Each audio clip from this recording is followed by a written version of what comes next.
I don't know where to start. Yesterday was the day Tommy Robinson got arrested, and based Amy early on in the day. Recently I've been trying to help in a campaign to help John Banks. He's up in court on July the 4th, where his ASBO's gets its main hearing. Judging by the examples of his antisocial behaviour in the past, we're talking any mention of Islam, any mention of government misconduct, even when it's agreed by the government that that's what they've done, you know. Where he's got frustrated in the past few weeks back and sort of pleaded with me, you know, to try and get some publicity for his case, because we know it will affect what happens. I just had to say our case is like one little snowflake in a snowstorm. And yesterday, you know, there's so many cases. There was a funny one recently. There's Charlie Rafferty up in the northeast, and I believe he said that his local politician should be hung, and I think most of us would you know, share his sentiments. But as a disincentive to the rest of us to say that he's been prosecuted, well, telling somebody, you know, you really are just expressing a political opinion. You know, he's not abetting somebody to go out and hang his local politician.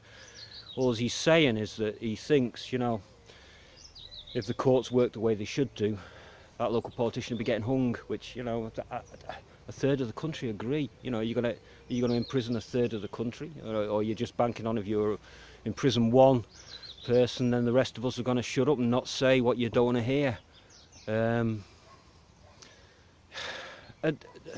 so lazy, they invent evidence.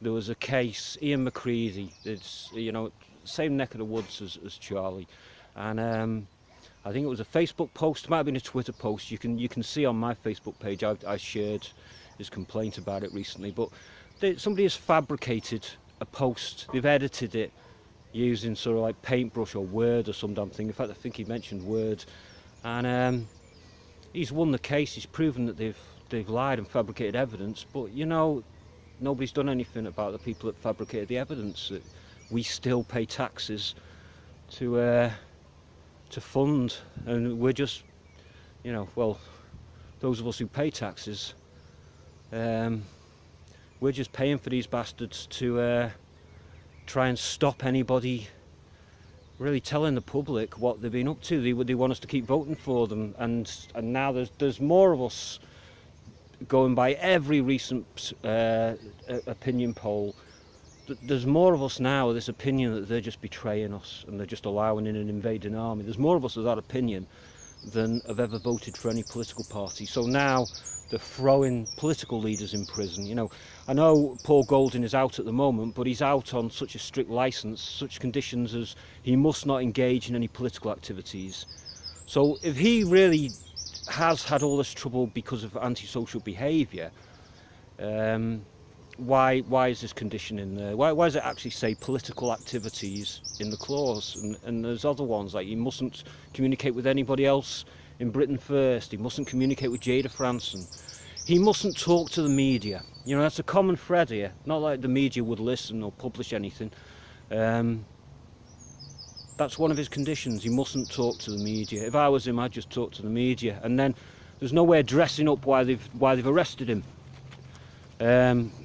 I know it sounds like it's easy for me to say, but I reckon it doesn't change much his chances of getting locked up. So, if anything, it helps his case, because they're just bringing, you know, closer the day when people are just going to snap and just go, you know, enough is enough. Anne-Marie Waters' party, I think, if they're up against UKIP anywhere, they're gonna beat UKIP. The one time they've gone head to head so far, for Britain have won. I would never vote for UKIP if For Britain or Britain First were on the ballot as well. I would vote for UKIP in preference to Conservative. I'd never vote Conservative while I've got UKIP as an option.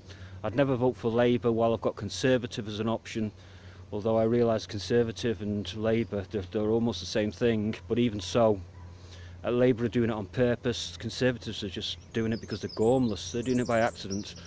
Well, almost. I don't know.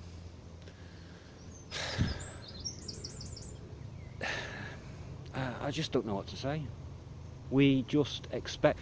If you get locked up, your life is so messed up, just doing a few months inside, you might as well just make it more expensive for them, and then that's one less person they can lock up. If you make it twice as expensive as they were planning on, you know, if you do your full time instead of going for good behaviour,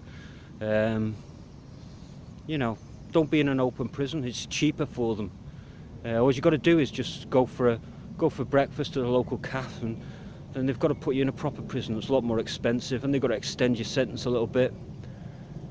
If they're making such a mess of your life anyway with what they're doing, just destroying your way of earning a living, by the time you get out you haven't got a home anymore, your stuff has gone in a skip that you've collected all your life, then fuck them. You know, just make it twice as expensive for them, and you're saving somebody else somewhere else on the conveyor belt, because they've only got so many places for this. They're fuckers. You know, at some point they're going to come down, but I think they're going to fight tooth and nail.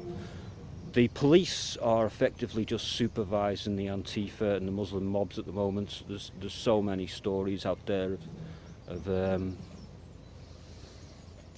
you know, Sevenoaks. The police can see Hope Not Hate tweeting the postcode to Antifa, so they know they're going to be there. Antifa have got to take a train, whereas the police have people there already at the nearest police station, and yet they only turn up when it's time for Antifa to retreat. You know, pretending like the police and Antifa are two different things. You know, you're having a fucking laugh. It's the same thing. You're the same fucking thing.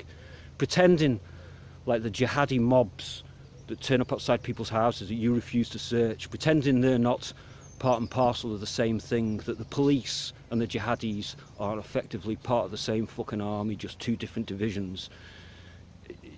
At this point, fuck off, you know. A third of the country know that's bullshit, and soon it'll be 2/3. And then what are they going to do? You know, they're going to have to pick who we're allowed to vote for.